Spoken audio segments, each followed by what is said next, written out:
Championship and fast-track yourself through the race with vehicle and asset finance from ABSA. Today, tomorrow, together.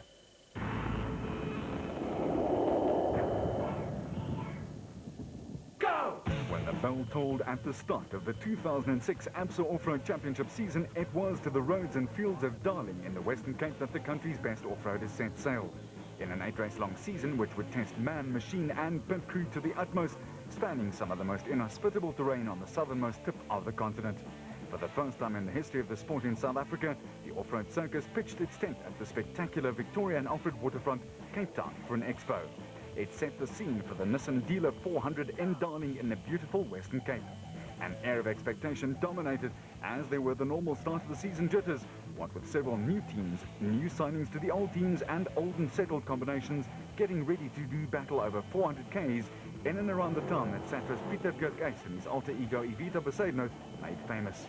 After a demanding and rather tricky 40k prologue route had sorted out the starting order for the day's racing, it was a slugfest of sound, sights and speed as the teams got their new season underway. Gary Fertelt and his nav Henry Kirstein held sway with Evan Hutchison and Akim Bergman, who clocked identical times. The Nissan Dealer 400 in Darling was underway. Hannes Vogler and Francois Jordan knows what it takes to win a national championship. The pair received a special award for finishing all their races the last season, not a thing that many teams could say in 05.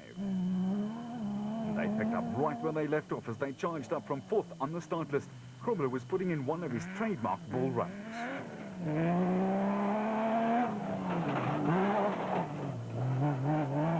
Let's now go in car with a Ford Ranger team of Neil Woolridge and Kenny Schulthammer to see how hard they work.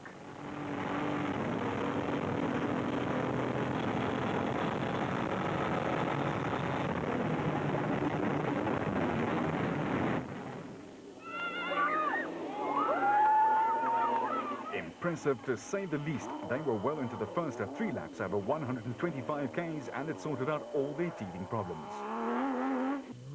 Duncan Foss and Ralph Pitchford set a hard pace though.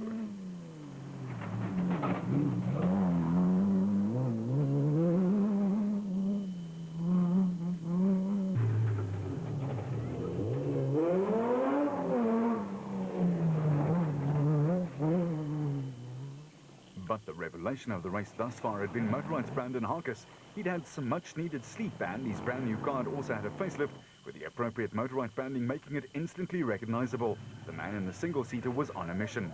As for the M&M boys, Colin Matthews and John Moore in the Century Property Bat, after starting 7th, they'd steadily driven their way up, trying to clinch a top 5.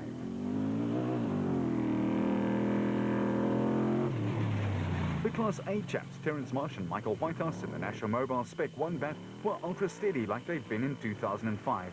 It's a strategy that works for them.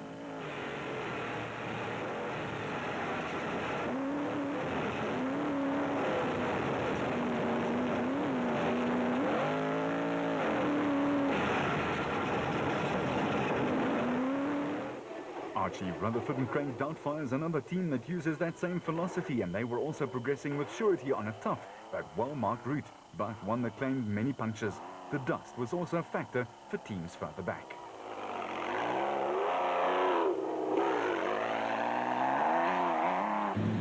In the smaller Ford Ranger, Manfred Schroeder was, as always, Mr. Steady with a new co-driver Ward Huxtable next to him.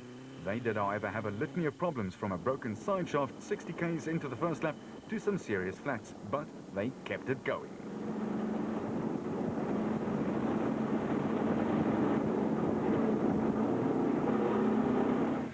Chris Visser and Jaapie Baardenhorst in their Tyco Trucks Toyota were chasing hard, but they were caught in no man's land, clocking more than 3.5 hours for the first 2 laps, while the front teams were logging 3. Bez Besaidnout and Johan de Bruin had started off in the 14th place and had to contend with a fair amount of dust. The de Bruins were going well in the Toyota and scrubbing with the best of them.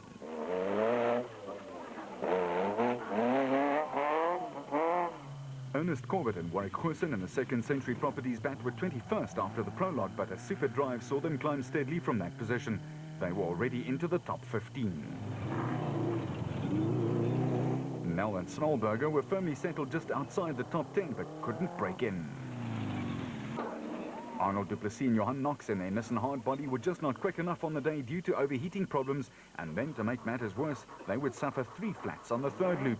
Meanwhile, the Raconic boys were firmly stuck. Johan and Etienne Besaidnout in their Edenko bat were 20th, but only had an eye on a finish. Bevan Berthold and Robin Houghton were enjoying themselves in their first outing together. However, they lost some time in the dust, but as they said at the start, all they wanted was some points for a solid finish. Number A17 was James Kennelly, who was going at it full steam ahead after placing 29th in the prologue. Brothers Mark and Stuart Moffat in the Bosel Landy were leading in Class F, but their BMW-powered car was taking strain due to overheating. The dust was also taking its toll, and IDM Cement's Jaco Swanepoel and Graham Bishop, who was second in Class E, were back in 33rd place.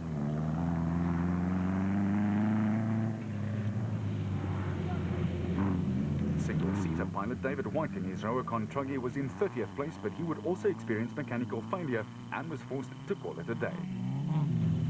In Class S, Naheem Musaji and Nazim Moti had got themselves going again quite nicely, and their tyre rack raceco's four-wheels stayed on the ground, mostly. And just behind them, the Swaziland clubs John Thompson and Clinton McNamara and their Zarko Light Audi 2-litre were screaming along, but mechanical problems from the prologue continued to haunt them. At the head of affairs, the elder statesman Hannes Grobler, though, had taken control. With his normal mix of aggression and clever driving, he got himself to the front. And try as they might, his Nissan Navara teammates Foss and Pitchford just could not close the gap.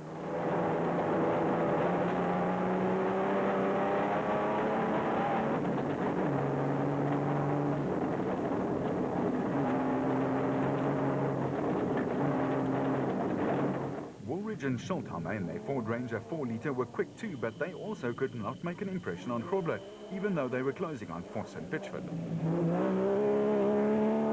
SA champion Alfie Cox out of the event applied for the cheerleading job, and we figured the audition was so good he got the position. His teammate Brandon Harkis was flying. Matthews and Moore were trying to close the gap to the top 5, but every time it looked like they were doing it right, and then they would lose a little time again. Nashua Mobile bat, ably piloted by Class A champion Terence Marsh and his co-driver Michael Whitehouse, doing a fine job, were in second in class and 4th overall, but they were losing out to Harkis, who was opening up the gap on them.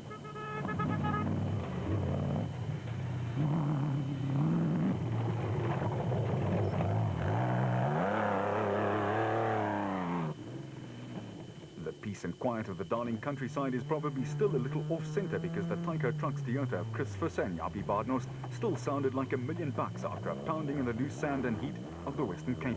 They were leading Class D.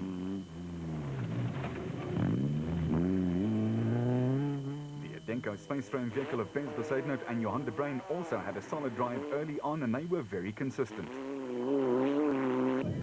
But the old warhorse was at it again. Grobler on a mission to search and destroy. It was working.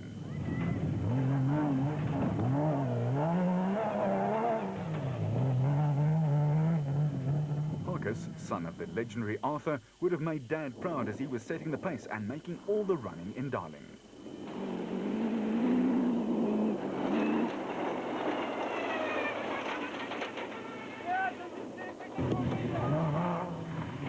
Woolridge and Schultheimer were hanging on for dear life after a good debut for the Ford Ranger in the SP class. They were 3rd overall and 2nd in class, while Whitehouse was doing Marsh the power of good with his controlled way of pointing the road out to his driver. As always, Foss and Pitchford let it all hang out, and they were chasing hard, but were just a tad off the pace.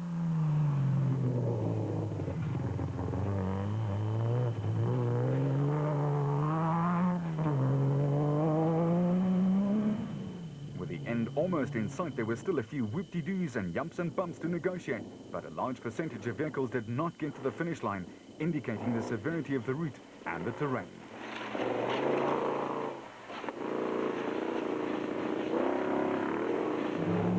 The Leo Connex Connect Colloy Chev car with John Moore and Ashley Thorne aboard also put together a solid last loop of 125 k's to get up the order. But with With all the dust and the occasional water splash out there, some cars went by in complete anonymity. Corbett and Gussen, combining many a year's worth of experiences, were flying along.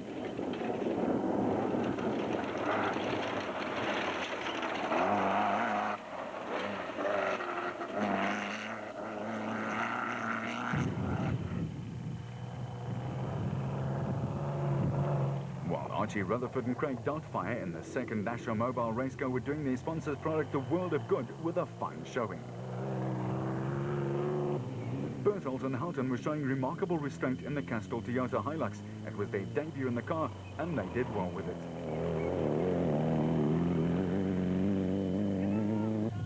The Tyco lads were well on their way to a 5th place, almost 25 minutes back of the leaders and leading in Class D.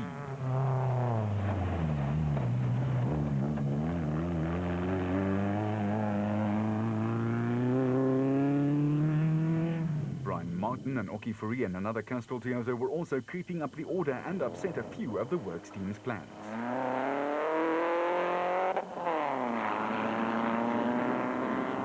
Now what's the bet that that fellow is a Ford driver? He was pointing Manfred Schroeder and Ward Huxtable on their way to an 18th place overall and second in Class E. With a 2.5-litre Ranger, this was a great showing. In the 19th position and second in Class D, it was Gutsiela Viscagni and Johan Gerber who took their Nissan hardbody to hell and back because a loose pipe on the gearbox cost them at least 40 minutes. At the finish line, the Nissan faithful lifted their red caps to a stellar performance from Hannes Grobler and Francois Jordan, who brought it home in 5 hours and 29 minutes to start the Nissan squad off on their march to a 6th consecutive title, and that's despite a couple of flats too. Home with a drive of his life and surprisingly just more than a minute behind the Navara, it was Brandon Harkis who stunned friend and foe with his phenomenal drive. The Motorite team were ecstatic with a great showing from the new man in the team, and it was made even sweeter in view of the fact that he was in a single-seater. Vehicle and asset finance from ABSA, going the extra mile to get you financed. Going off the beaten track to find solutions. Go! The second round of the ABSA Off-Road Championship annexed the KwaZulu-Natal capital Pietermaritzburg with a street party the night before the start of the prologue.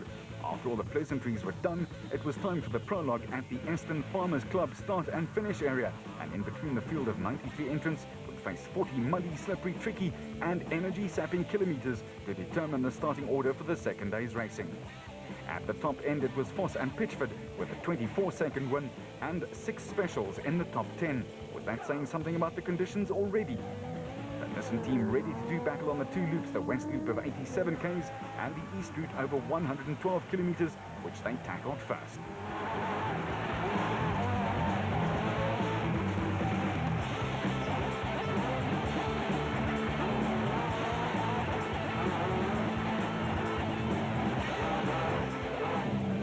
And Jordan were going out hard in second.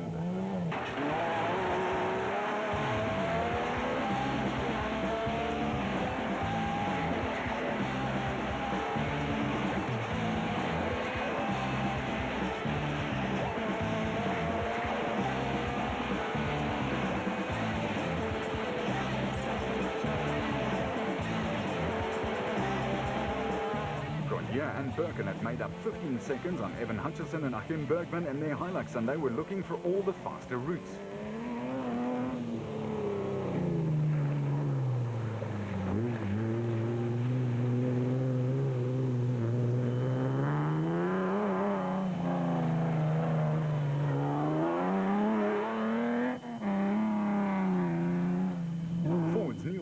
Driving better than what he did on time trial day was setting the pace at the front with sterling work from Nav Kenny Scholthammer.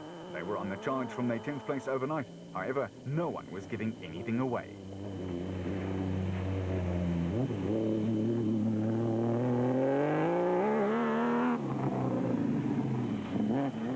Hutchison and Bergman were the fastest out there in class and third overall, only 2 minutes slower than the production class car at the front. The diminutive Evan is a man with a big heart.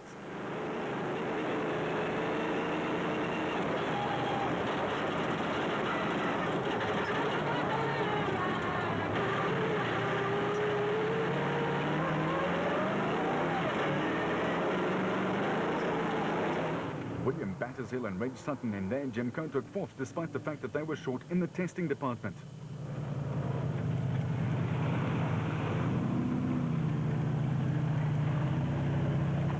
While Colin Matthews and Yanni Erasmus were limping along,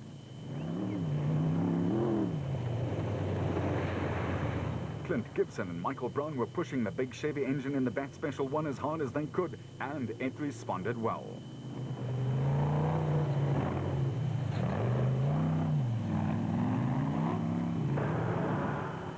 Schroeder and co-driver Jack Peckham had the bit between their teeth and were no less than 10 minutes ahead in Class E. That Ranger sounded like $1,000,000. As for the Toyota and the distinctive red and green of Castrol, its time in the Nissan Sugarbelt 400 was limited. Bertholdt and Houghton were heading for trouble.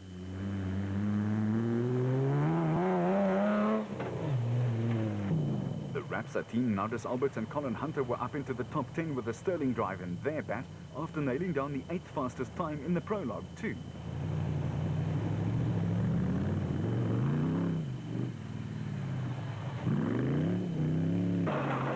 As for Mark Corbett and Jean Moore in the Century Properties Nissan Hardbody, they were making the sponsors proud. They were up from 42nd to 17th, having nailed the slower traffic big time.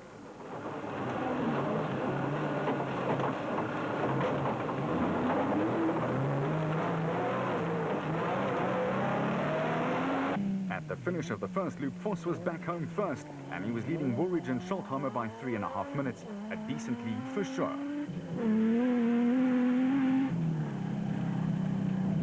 For Grenier and Bergen, the end of the road had come, and Francois Jordan was pleading for them to help them out of a tangle. I can't pull him out. Luckily, Grenier did have enough power to pull them out, a sporting thing to do. As for Woolridge and Schultheimer in the 4-litre Ford Ranger, they were piling on the speed and the pressure, and probably not in that order. After their kind lead, Grenier and Birkin finally had to call it a day. Pull up to the right, pull up to the right. And the former champions Woolridge and Schultheimer ploughed on to record the fastest time of the next loop. Just go down to the tar road. For the stricken Castrol Toyota pair, there was just heartbreak and an engine that needed repairing. Still, the racing continued unabatedly around them. For Hutchison and Bergman, their Bat Special was at the other end of the spectrum, going well and asking for more. They were to ride themselves into 4th place and 2nd in class. Battershill and Sutton, while they were steadily going along, taking no prisoners, their Jimco didn't miss a beat.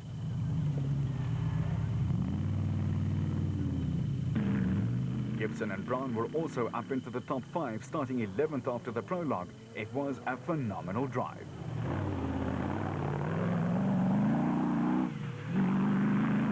Schroeder and Peckham were making Ford fans' hearts beat custard as they sped along, and one of the most laid-back men out there was having a ball behind the wheel.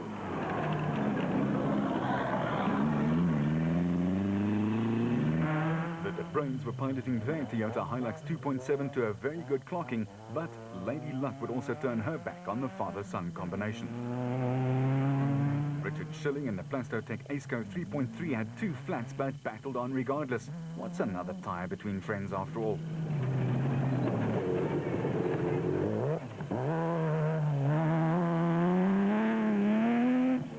As the day wore on, though, it was getting hotter and therefore dustier, and it was taking its toll. By now, more than 25% of the field had fallen by the wayside. Bevan Bertholdt was still in their boots and all, as he always is.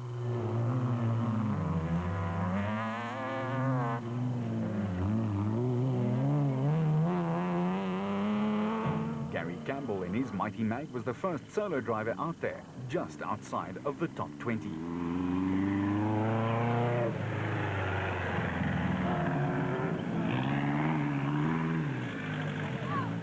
At the designated service point, and for the Ford squad Shamir Wariawa, the end of the road too. A stone went through the radiator, the warning light stayed off, the motor blew, and they were out. The red Nissan Wave was still rolling though, and despite missing some bodywork, Duncan Foss and Ralph Pitchford were right in the thick of things. The Ford crew though were very happy. They were slowly whittling down the lead at the front, and Duncan Vos was next on their shopping list, as Grobler could not catch them, and he was more than 90 seconds behind. Schulthammer clearly loved the car. Grobler, in his controlled daredevil style, was third, but try as he might, he could not close the 90-second gap that Woolridge and Schulthammer had eked out over him. Grobler and Jordan were piling on their own pressure, though, and this pair just do not give up. In fact, it doesn't exist in their vocab. Vos was also letting it all hang out, and every time we saw them, there was less of the car to hang out, but they kept it going. Motorrad's Alfie Cox, too, was bullish and kept plugging away.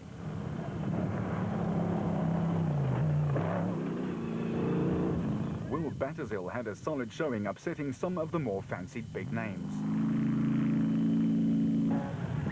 The Harpers, Nick and Ryan, were working their way into yet another fine showing.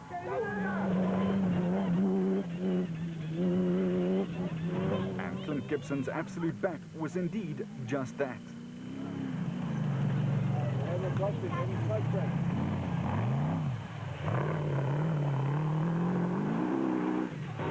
For Ford, the Nissan Sugarbelt race was becoming a triumph. Schroeder and Beckham had battled their way into the top three, and the tall driver was delighting in putting the big names away.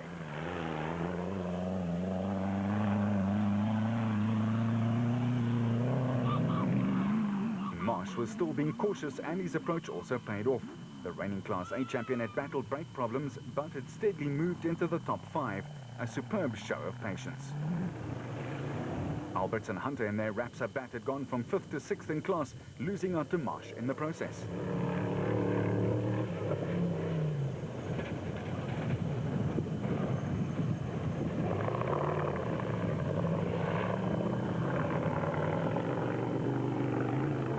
While Richard Schilling and Chris Davies in the Plastotech Aceco gave it their all on the last loop to haul in a host of cars and finish first in Class S.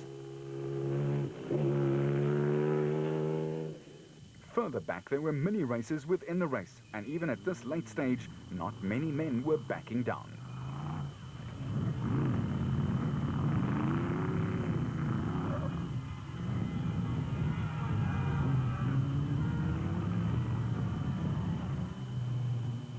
Bertolt, known as a wild man at times, contained himself and brought the Castrol Toyota Hilux home in a fine third place in class, and only 9 minutes off third place in the production vehicle category.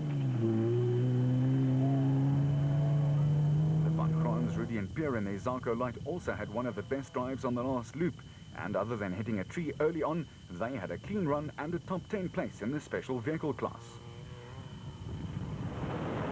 In car with Corbett and Moore in the Nissan Hardbody, and they would eventually take the second Nissan over the line to finish as the 4th SP class car.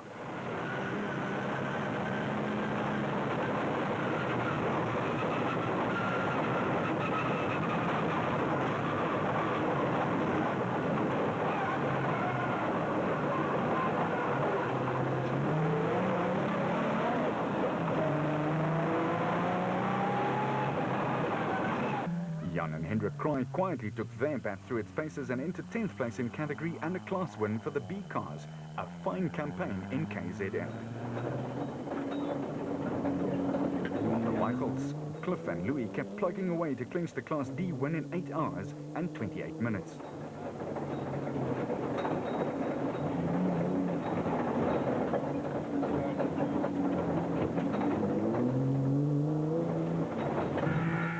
Sonic's Nissan Hardbody 3.3 of Kutsia Labeskaghni and Johan Gerber was only the third Nissan across the line, as they were second in class. While the Moffats, Mark and Stewart's Bosel Toyota was only the second of the Japanese manufacturer's stable to cross the finish line.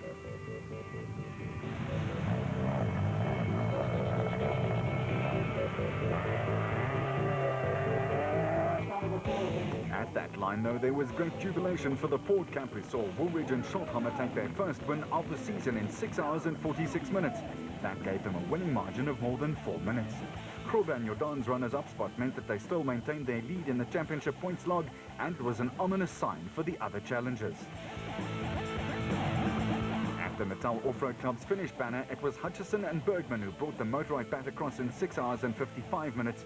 For them, it was the sweet, sweet taste of success as they celebrated a 10-minute winning margin over Battershill and Sutton.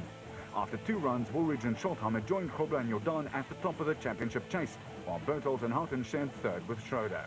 In the specials, it was the defending class champions Martian Whitehouse who had 5 points in hand going to Botswana. Vehicle and asset finance from ABSA, overcoming all obstacles.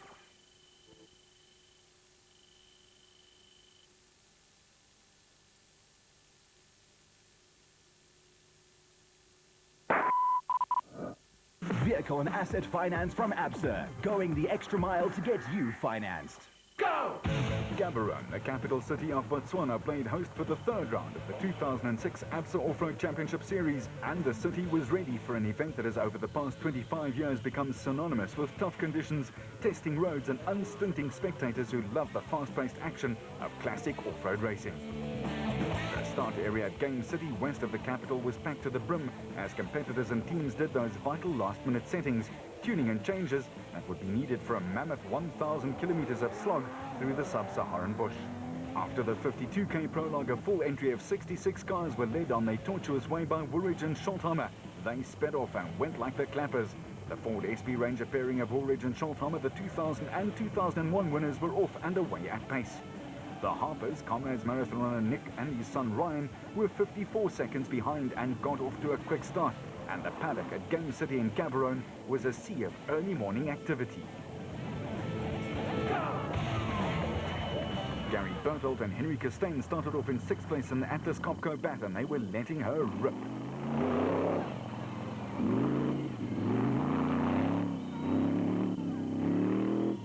Early on, Woolridge and Schultheimer were battling and they lost a fistful of places. They lost time trying to prepare their loss of 4-wheel drive, but it was all to no avail. The prologue winners would slump to 43rd place. On the other end of that scale, Grobler and Jordan were jetting up the order. They were 16th after the TT after being off the pace, but on day 2 they were setting it, even if they got lost in the process.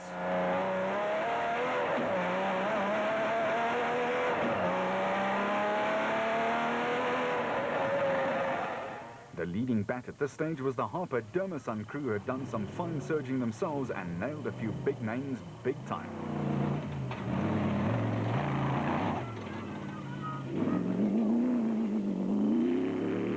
While Rob Gurney and Graham Steinbach were flying the Ford flag high, they were up from 11th to 8th place and still climbing.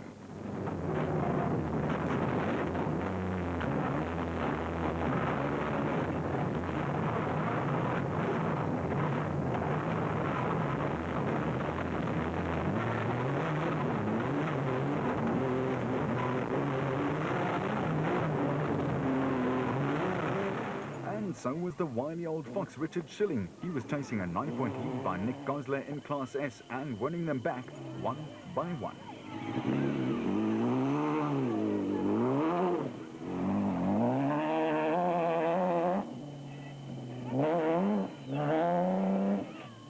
Naim Musaji had Rayhan Badiana in the car for company, and they were also doing a fine job of holding station. They had a flat after 130 k's but repaired it fairly briefly. The jury was out. Did the route suit the special cars or the production cars? Only the final results after around 1,000 k's would tell the story. The closing Toyota Hilux of Cliff and Louis Whiteholt was impressive, as it went from 13th place in the 52k prologue to 11th, and they were looking solid. While Hichu and Jaap de Bruin had a similar move in their Toyota. Starting from 15th, they were edging up the order.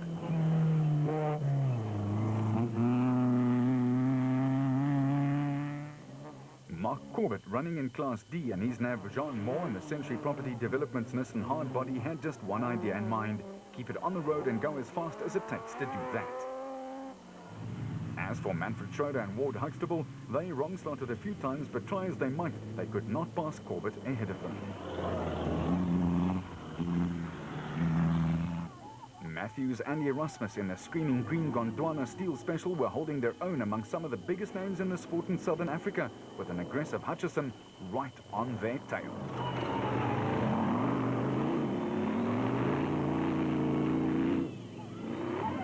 With the Screamer going full blast, Grenier and Birkin flashed past, taking no prisoners.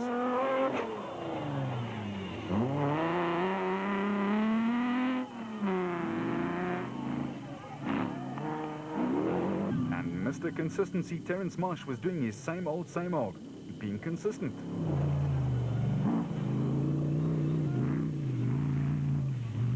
Arnold Duplessis and John Knox started 28th in Gabs, but they'd hauled some serious car and were up to 24th place and 6th in class, with Visser and Baardnorst in the Tyco Toyota following their dust. Hannes Grobler and Francois Jordan were low flying. Starting 16th, they did some serious catching and finished second fastest on the stretch. On the way back from DSP and with a smell of the finish in their nostrils, they wrong-slotted again, an easy thing to do in the dense African bush, but that gave Berthold and Costain time to catch up. Meanwhile, Alfie Cox and Henny Tersteeg had made a big surge up the leaderboard. They were up from 12th to 4th, and they were eating up the ground, but they also made the Grobler mistake. Alberts and Hunter were next, with the Harpers pressurizing them.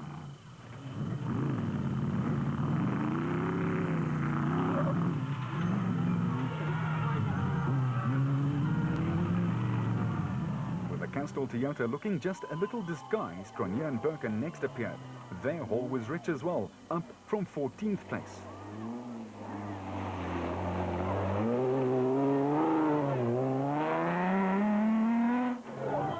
Leading Ford SP class car was in the capable hands of Rob Gurney and Graham Steinbach, and they picked up no less than 4 places. That gave them access right into the top 10. The Lone Ranger Harkis, despite having to navigate himself, was 2 places to the better, but also misjudged the road crossing. Realized his mistake and corrected.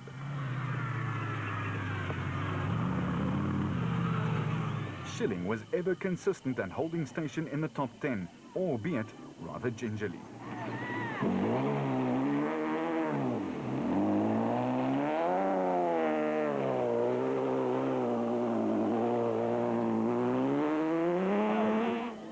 And the Sideways Waltz was performed by Mark Corbett with Jean Moore conducting.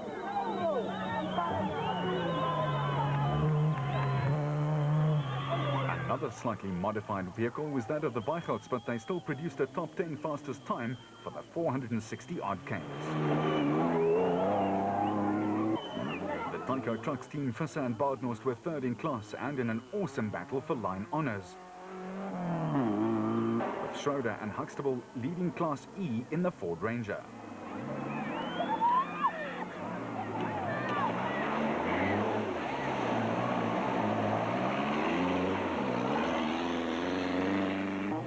Taylor and Mark de Chalane had consolidated after picking up 3 places, up from 19th, but leading Class B by 6 minutes. You know it's tough out there when you see Hannes Grobler reversing this often. Still, the 3-time winner here was back where he belonged, enjoying a winning margin of almost 9 minutes. And Grobler just proved again that the Desert 1000 needs speed and a healthy dose of intelligence.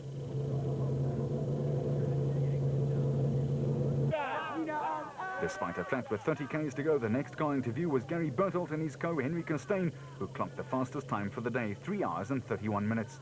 So Grobler and Jordan back in familiar territory and looking for win number 2 of 06. A big time gap for them, but then there was only 10 minutes that covered the next 7 teams.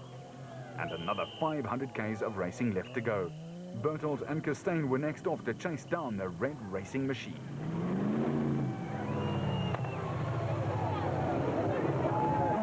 There was only one team flying high. 3-time winner Hannes Grobler and his nav Francois Jordan were taking off and putting together an amazing drive. They were 16th after the TT, but were low flying. The Atlas Copco was giving its all, and Berthold was getting even a little more out of it. The Domerson lads, the Harpers, though, were closing a few gaps and were just 4 minutes behind the yellow Atlas Copco.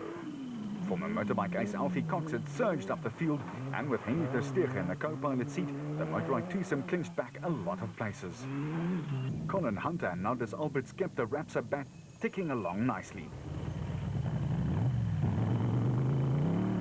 Meanwhile, Motorite's Brandon Harkis, despite getting horribly lost at one stage, was still fast enough to slot into 8th place driving solo, a great performance. As for Mark Cronje, he found out that a Botswana tree was much harder than the bodywork of his Castrol Toyota. Cronje was having a hard time. He got a 30-minute penalty for dangerous driving, and a broken steering didn't help.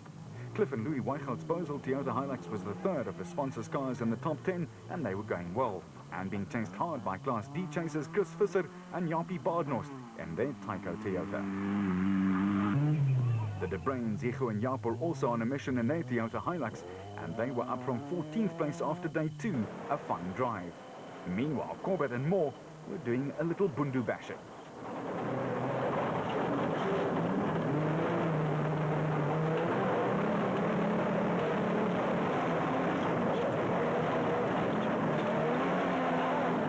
In Class E, another Mr. Consistent Manfred Schroeder in the Ford Ranger was inching his way up the overall standings.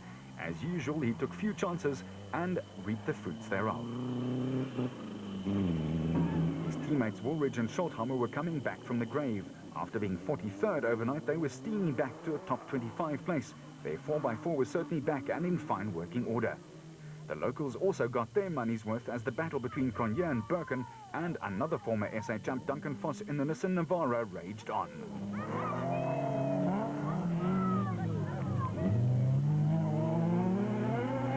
In Class B, the leaders were Gil Nul and Johan Smallberger in their Bosel Truggy. They were 31st after day 2, but were driving an inspired last day, up into the top 25 for them. But the man they were all chasing, Hannes Grobler, had complete control, not only over his car, but also the rest of the field. They were more than 10 minutes up at the designated service point. Grobler was on his way to win number 4. His first having come 20 years ago. For the Atlas Copco team of Bertelt and Costain, the hammer finally came down 100-odd Ks from the line. They broke a nerve bar and that was that. Their bad luck continued and it allowed the Harpers to take second spot. The dramatic twist at the front moved Alfie Cox and his nav Henny ter Steege to 3rd overall and 2nd in Class A. Cox was flying along, but he was being pushed all the way by Nandus Alberts and his co-driver Colin Hunter, who was doing a great job in their Rapsa Spec 2 bat. Cox was doing his thing and he was still hoping to win, so clocking a first, a production car win, a motorbike and special vehicle win in the desert race, but it was a tall order. The Tyco Trucks team, Visser and Badenhorst, had made a big push and were up from 12th to 6th. The pace was relentless and faster than anything the off-roaders had ever encountered in Botswana. Mark Corbett and Jean Moore in their Century Properties Nissan Hardbody were 3rd in Class D and were going about their job diligently. The dust, though, was still a problem, and then to make matters worse, Woolridge edged by 2.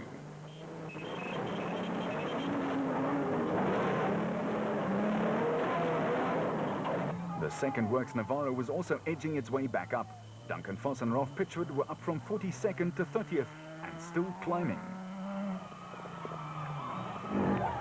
Reigning champions Nashua Mobile's Terence Marsh and Michael Whitehouse also had a dominant performance, and they'd made up from 15th to 8th overnight. Meanwhile, Karl-Heinz Silwalt was also flying up the order. He was 31st after day 1, but up 20 places to 11th. The Weichouts were also flying well, and their Bosel Toyota was finally into the top 10. In Class E, the SA champion, the laid-back Manfred Schroeder, was on his usual search and destroy mission and was up into 13th place, a big haul from his 21st place after the prologue.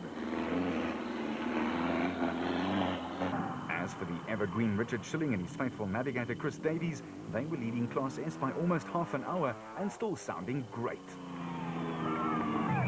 For Jannie Visser and Jorgs Leroux in the 1999 Castrol Toyota, there was still a lot to do. They'd been 21st overnight and they were hell-bent on getting into the top 15. They were on the bubble and they were 2nd in Class E. In Class D, the Duplessis were holding station in 5th. They were 14th overall.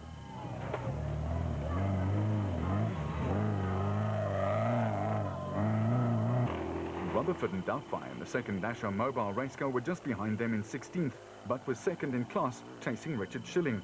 Gurney and Steinbank lost a bunch of places and were down in 17th, but were still doing a great job and were 2nd in the SB class. Mark and Stuart Moffat were 1 place further back in their Bosel Hilux, but they were 3rd in Class E. Whatever the case may have been, the old Desert 1000 adage was proving to be true yet again. The race is won or lost in the last 200 kilometers, and the way home was littered with places that could stop you in your tracks. As for Bevan Bertelt and Robin Houghton, they'd recovered superbly after being way off the pace in the prologue. They were 21st and 3rd in class. Nell and Smallberger were 22nd overall, but still had one heck of a dice going with the Besaid notes for the Class B honours. There was less than 7 minutes in it.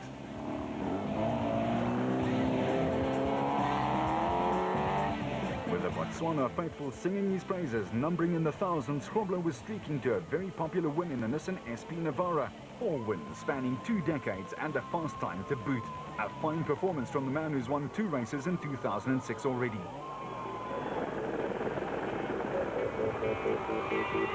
What was even more impressive was the winning margin, almost a quarter of an hour, and that after being in 16th place after the prologue.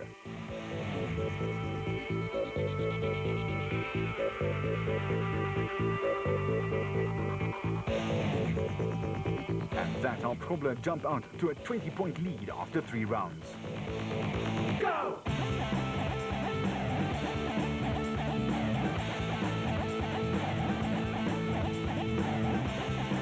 Someone who also didn't take it easy was Nick Harper. As his son and co-driver Ryan told us, he was throwing everything at it, including the kitchen sink, but he fell short of making an impression on Grobler. Still, he clinched the special vehicle category win convincingly, with more than 2 minutes to spare over a charging Alfie Cox.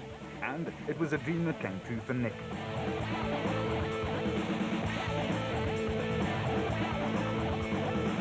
The Harpers edged to within 8 points, but Terence Marsh's consistency had kept him atop the pile of chasers on the log. Vehicle and asset finance from ABSA. Going off whether you missed out on ABSA. Overcoming all obstacles. Go! The Ford Motorride 400 was round 4 of the ABSA Off-Road Championships. 2 events ran in conjunction. The African Heritage over 3 days, while the Ford Motorride was a 2-day tester. And these 2 attractions set the town of Polokwane alight with its fast-paced, furious action. The Limpopo Lambada signified the halfway mark of the 2006 ABSA Off-Road Championship. Almost 70 racers competing in 9 different categories were on the entry list, and the 400 k's of racing in the Limpopo region was sure to get the blood racing at the same time. The prologue over around 40 kilometers was where the starting order for the next day's racing was decided, and Bevan Berthold and Robin Houtman were triumphant by 7 ticks of the clock over Alfie Cox and Henny Tersteege. Cox looked like he was in a fighting mood as well. Gary Berthold and Henry Costain and the Atlas Copco Porter were also keeping the pressure right on. The first rains of the season had not yet arrived in this part of the world, and there were some hard-to-see parts to a tough start. Motorright's SA champ Evan Hutchison, too, was opening up all the taps.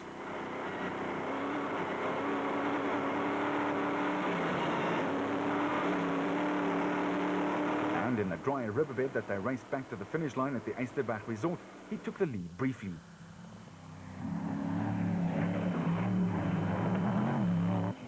Voss, a former national champ, and Pitchford, the current Navigator champion, were also blasting through in the Navara. While Cronje and Birkin were also still within shouting distance.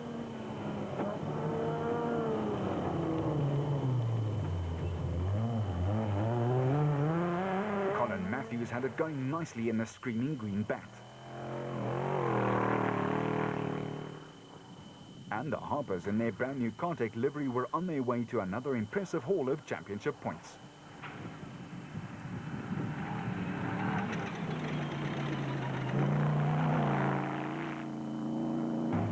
Grobler and Jordan were still battling along, but the usual charge was non-existent this time.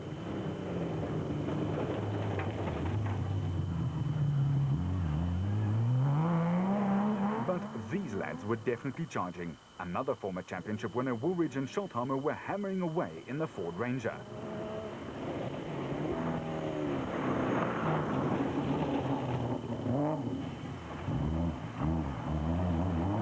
And the boys and girls literally had the dust flying everywhere.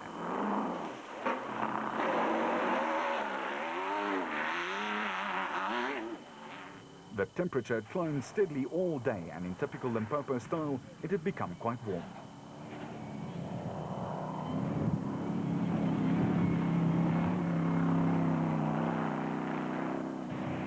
Brandon Harkis and his new sidekick Marcel Terthuy had lost 2 places on the way in, but were still going very well, and the winner of the Darling race was on his way to collecting points too.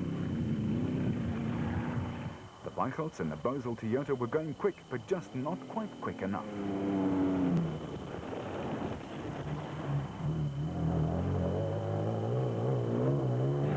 The quickest finisher in the race, though, was Mark Corbett. He picked off another 10 competitors and was making the all-new Nissan Navara talk, and it was talking loudly.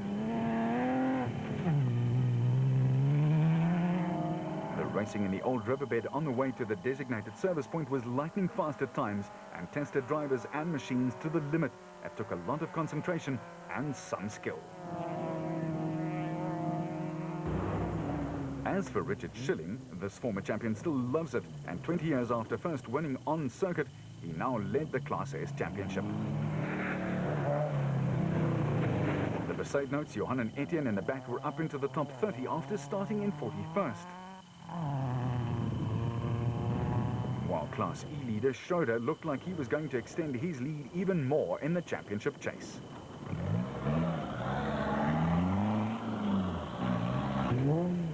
At DSP, it was the Nissan Navara, Foss and Pitchford that appeared first after 5 drivers had shared the lead between them. After almost taking out the cameraman in their haste, they gave the Mackies time to do their thing. Okay, push it back a bit.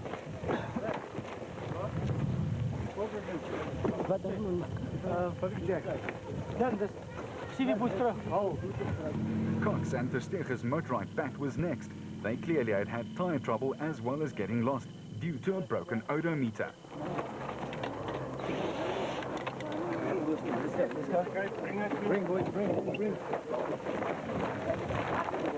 Harkis was next, and the Cape winner's bat sounded in fine working order. Foss and Pitchford continued to pile on the pressure after the service point, and the Nissan team were looking for their 3rd win of the 2006 season. Woolridge and Scholthammer had made a big move from 12th all the way up into the top 5, with Corbett pushing them all the way. And Gary Bertold also kept them under pressure. Scholthammer and Woolridge were technicians in their fine drive in the Ford Ranger.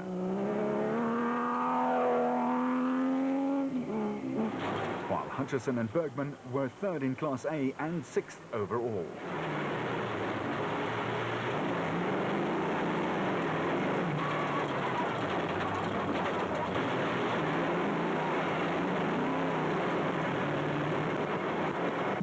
Their stablemate Cox had finally got the car going again, and he was now in a mean mood, trying to get the lead back. Marsh was taking a bath, and he quietly worked his Nashua Mobile back into 7th place on the way in, exactly where he started the day.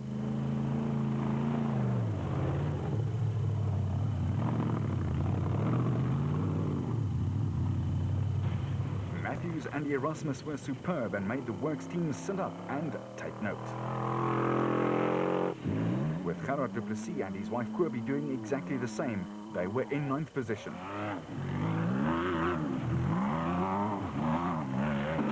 And Schroeder and Huxtable were up from 24th, rounding up the top 10.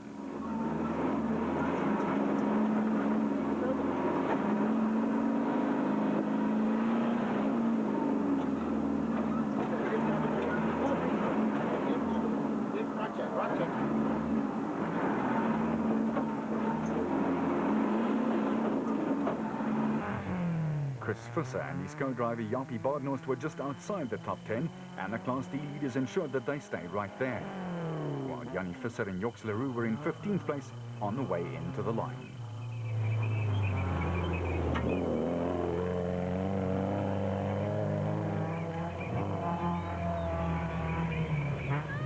The Cries, competing in the African Heritage Rally, had a magnificent drive and would finish with a flurry. They were 49th after the prologue and would eventually take 11th place.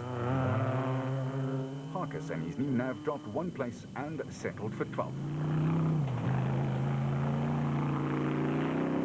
While Hiku and Jaap de Bruin were just inside the top 15, a 2nd place drive in Class D.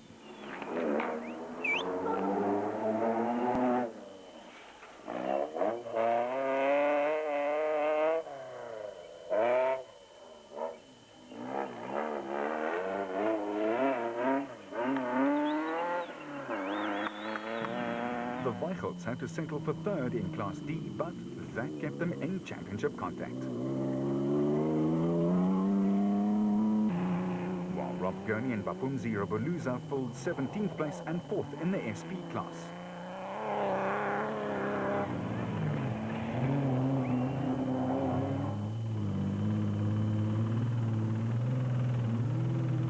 Jury and Andre Duplessis were within sight of the finish line when their engine blew spectacularly and at the end of the road for them. Luckily, it was right in front of our cameras.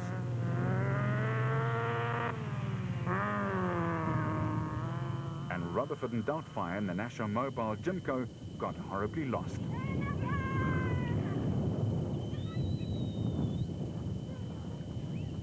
Ah, yes, that's the way.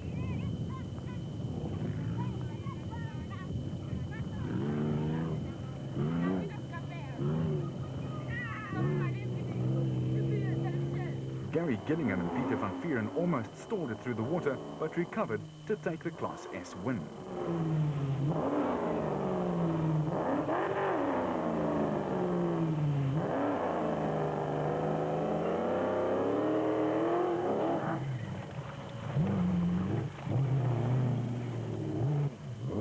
Takes Richard Schilling up into 26th overall and second in class with enough points to lead the category by 11. For the Rubicon lads, the spectators had to come and assist. And then the spectators needed assistance. At the finish line, though, after 400 grueling Ks, it was Foss and Pitchford giving Nissan their third win out of 4 races this season. The Atlas Copco crew were delighted with their men, Berthold and Costain, who held on for second. Foss enjoyed the turnaround in fortunes for his team and a 7-minute victory margin.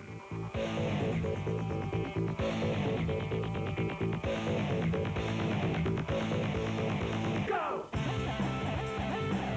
While the bubbly was very sweet for Gary Berthold to clinch the special vehicle category win, his first victory in 10 events.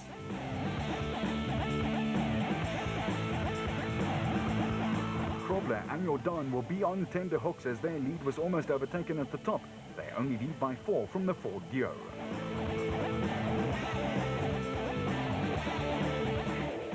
And reigning production car champ Alfie Cox is back on top, but shares that 53-point total with defending champ Terence Marsh. Until the next time, remember, you keep it on the road, we'll keep it off-road.